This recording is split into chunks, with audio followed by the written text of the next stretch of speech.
Chinese coral কাছে কাছে আসেন, চাইনিজ কোরাল এইভাবে আসেন।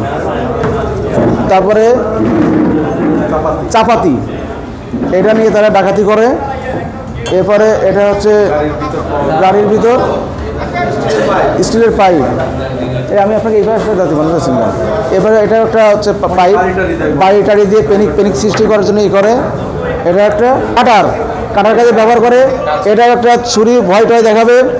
এটা হচ্ছে লোহা বা অন্য কোনো কিছু কাটার জন্য করাত। এই সমস্ত যন্ত্রপাতি তারা গাড়ির ভিতর রাখে।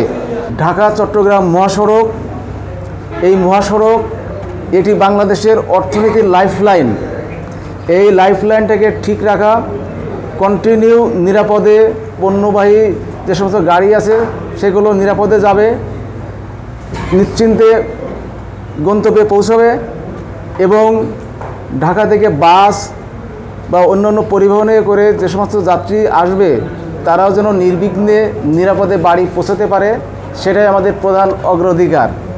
এবং এই কারণেই কিন্তু আমরা এই ঢাকা চট্টগ্রাম মহাসড়ক সহ আমাদের সমগ্র কুমিল্লা রিজনে ব্যাপকভাবে আমরা নিরাপত্তা ব্যবস্থা জোরদার করেছি।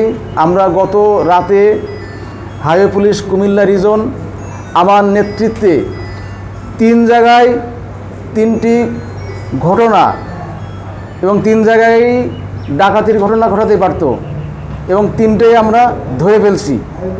তার 1 নম্বর কাহিনী যেটা আমি মিডিয়ায় ব্রিফ করব, সেটা হচ্ছে আমাদের ফাজিলপুর হাইওয়ে থানা, আমাদের আইও আছে, তাদের নেতৃত্বেই ফাজিলপুর হাইওয়ে থানা থেকে ধরছি। সেকেন্ড যেটা ধরছি আমরা চন্দ্রগঞ্জ হাইওয়ে থানা, এটা নোয়াখালী কুমিল্লা রোড থেকে একটা সিএনজি ছিনতাই করে নিয়ে যাচ্ছিল, সেটা ধরেছি। তারা তাদের পিসিপিআর কিন্তু ছিনতাইকারী ছিল। থার্ড, যেখানে আমাদের ঢাকা চট্টগ্রাম মহাসড়কের মিয়াবাজার হাইওয়ে থানা 14 গ্রাম এলাকায় ভোর রাতে আমাদের উপস্থিতি টের পেয়ে আমরা তখন থামানোর নির্দেশনা দিলাম, থামতে বললাম। পিক আপ না থেমে সামনের দিকে প্রচণ্ড গতিতে চালাই। তখন পিছিয়ে আমাদের মোবাইল 1 পার্টি সামনের দিকে যাচ্ছিল এবং মোবাইল 2 পার্টি সামনে ছিল, তাদেরকেও বলা হলো তোমরা আটক করো। মোবাইল 1 এবং মোবাইল 2 এর মাধ্যমে এই পার্টিটাও আটক করছি। পিক আপ সহ আমি এখানে আসার পরে আমি সিডিএমে যাচাই করতে দিয়েছিলাম, তারা মিথ্যা তথ্য দিয়েছিল, ভুল তথ্য দিয়েছিল। তাদেরকে আমি বলেছি, আমার অফিসের ইনচার্জ মিয়াবাজার হাইওয়ে থানাকে বললাম যে আপনি তাদের যে ভোটার আইডি নেন, তার মিথ্যা কথা বলবে। মিথ্যা কথা বললে তো আমাদের সিডিএমএস অর্থাৎ ক্রাইম ডেটা ম্যানেজমেন্ট সিস্টেমে ভুল আসবে। পরে তারা দিচ্ছিল না, অবশেষে এলাকার স্থানীয় লোকের সহায়তায় তার ভোটার আইডি নিয়েছি এবং যাচাই বাছাই করছি, তাদের নামেও ডাকাতির মামলা আছে। তো আজ এখন যে উদ্দেশ্যে আমি এখানে মিডিয়া ব্রিফিং করছি, 3টেই কিন্তু একই তারিখ, 10ই মার্চ 2025 তারিখ। এবং যে ফাজিলপুর হাইওয়ে থানার অফিসার ইনচার্জ জাকারিয়া এবং শহীদুল সাব ইন্সপেক্টর, এই 10ই মার্চ 2025 তারিখ রাত অনুমান 1টা 30 তারা মোবাইল অন ডিউটি করতেছিল। এই সময় তাদের সামনে দিয়ে একটি প্রাইভেট কার যায়। তখন এসআই নিরস্ত্র মোহাম্মদ শহীদুল ইসলাম, সঙ্গীয় এএসআই নিরস্ত্র কাউসার মিয়া, কনস্টেবল 330 ইমরান হোসেন, কনস্টেবল 316 নূরে আলম, কনস্টেবল 198 বোরহানুদ্দিন, তারা গাড়িটাকে থামাতে সক্ষম হয়। এরপর তাদের নাম ঠিকানা, তারপরে কোথায় যাচ্ছে, কি উদ্দেশ্যে যাচ্ছে, কোনো কিছুই সদুত্তর দিতে পারে না।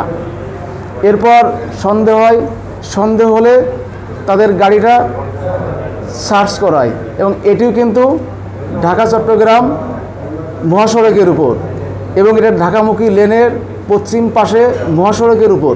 নামানোর পরে যখন তল্লাশি করে প্রাইভেট কারের পিছনে ঢালাই থাকা অতিরিক্ত চাকার নিচ হতে একটি চাইনিজ কোরাল, একটি লোহার চাপাতি, 2টি স্টিলের পাইপ, একটি চাকু, একটি ছুরি এবং 2টি লোহার কাটার হেক্সাভেলেট, মানে লোহা কাটার হেক্সাভেলেট, 4টি বাটন মোবাইল, একটি অপ্পো অ্যান্ড্রয়েড মোবাইল সেট এবং সিলভার ও গ্রে রঙের প্রাইভেট কার, যেটা নিয়ে তারা যাচ্ছিল, এটা আমরা উদ্ধার করেছি।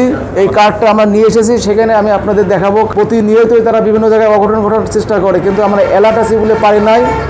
তাদের নামের তালিকা বলছি: হোসেনুজ্জামান 1 নম্বর, হোসেনুজ্জামান, এলাইস রওশনুজ্জামান, এলাইস জামান, এতগুলো নাম তার। বয়স 47 বছর, পিতা মৃত আবুল খায়ের।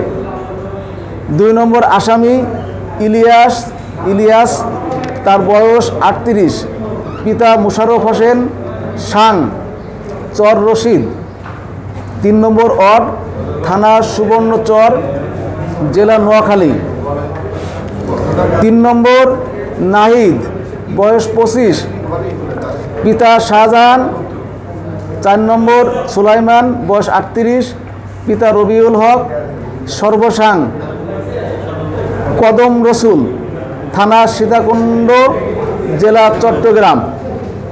5 নম্বর হচ্ছে লুকমান হোসেন, বয়স 30, পিতা বদরুজ্জামান সাং, কদম রসুল, থানা সীতাকুণ্ড, জেলা চট্টগ্রাম।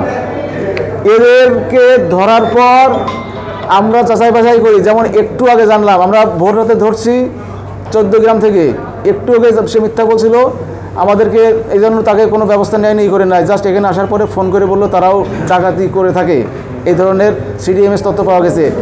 আমরা তাৎক্ষণিক এই ঘটনায় যে ফাজিলপুর হাইওয়ে থানার সাব ইন্সপেক্টর এবং অফিসার ইনচার্জ রাত্রিবেলায় আমাকে ফোন দিয়ে বলে যে আমরা ডাকাত ধরেছি। আমি বললাম যে তাহলে সিডিএমএস যাচাই করেন। তাৎক্ষণিক CDMS, crime data management system আমাদের যে পুলিশের আছে, সেটা যাচাই করে আমরা যেটা পাই, আসামি ইলিয়াসের বিরুদ্ধে নোয়াখালীর সুদারাম থানায় একটি ডাকাতির মামলা, মিরেশ্বরে থানায় একটি ডাকাতির মামলা, আসামি হোসেনুজ্জামানের নামে নোয়াখালী জেলার সুদারাম থানায় একটি ডাকাতি মামলা, সীতাকুণ্ড থানায় একটি চুরি মামলা ও একটি অস্ত্র আইনে মামলা রয়েছে। আপাতত আমরা এটা পেয়েছি। একদম ছোট করে আপনি কোন জায়গা থেকে করছেন, কতজনকে আপনি করছেন, কি রিকভারি আছে, এই দুটো মামলা কতগুলো আছে? বিভিন্ন থানায় মামলা আছে। হ্যাঁ, একটু বলুন। বলো কোথা থেকে করছেন? আমরা হচ্ছে ফাজিলপুর হাইওয়ে থানাধীন নাজির আহমেদ ব্রিক্স ফিল্ডের সামনে থেকে। এটা ঢাকা চট্টগ্রাম মহাসড়কের, এটা মহাসড়ক থেকে ঢাকামুখী লেন থেকে তাকে ধরছি। তারা 5 জন ছিল এবং তাদের কাছ থেকে ডাকাতির করার বিভিন্ন সরঞ্জাম আমরা তাদের কাছ থেকে উদ্ধার করেছি এবং তাদের নামে চট্টগ্রামের সীতাকুণ্ড থানা এবং নোয়াখালীর সুদারাম থানায় এবং মিরেশ্বরাই থানায় তাদের ডাকাতির মামলা আছে, অস্ত্র মামলা এবং ডাকাতির মামলা। আমরা তাদের বিরুদ্ধে ডাকাতির প্রস্তুতির মামলা নিব, যেহেতু আমরা এই সরঞ্জামাদি পেয়েছি। আমরা হচ্ছে প্রত্যেকটা ঘটনার অধিক গুরুত্ব দিয়ে থাকি। এখন রমজান মাস চলছে এবং অধিক সংখ্যক গাড়ি, অধিক সংখ্যক মানুষ, ইভেন পণ্যবাহী গাড়িও কিন্তু এই ঢাকা চট্টগ্রাম মহাসড়ক দিয়ে চলাচল করবে এবং এই ঢাকা চট্টগ্রাম মহাসড়ক বিশ্বের অন্যতম ব্যস্ততম মহাসড়ক। ফলে এই বিষয়টা মাথায় রেখে আমরা কাজ করছি। আমাদের অফিসার ইনচার্জ, এই আমার কুমিল্লা রিজনের 22 থানার অফিসার ইনচার্জ, কেউ রাতে ঘুমায় না। আমি প্রথম রোজার পর থেকে আজকের দিন পর্যন্ত সারা রাত জেগে থাকি। সকাল 8:30টার পরে ঘুমাতে যাই, কারণ 2টি ডাকাতির ঘটনা ঘটছে, একটা 6:20-এর দিকে, একটা 6:27-এর দিকে, অর্থাৎ ভোর রাতের দিকে। আমরা চেষ্টা করি যে এই ঈদের আগ পর্যন্ত আমরা ঘুমাবো না, আমরা জননিরাপত্তা দেওয়ার জন্য সদা জাগ্রত থেকে কাজগুলো করে যাব। Thank you. আমরা 5 জন দেখছি গতকাল রাতে, এদেরকে ধরা হয়েছে আমাদের ফাজিলপুর হাইওয়ে থানা, তাদের মোবাইল পার্টি, এদের যে প্রাইভেট কার আছে, গতিবিধি সন্দেহ দেখে আমরা ইনফ্যাক্ট পুরো ঢাকা চট্টগ্রাম মহাসড়ক প্রত্যেকটা জায়গায় আমরা সকল গাড়ি চেক করার চেষ্টা করছি।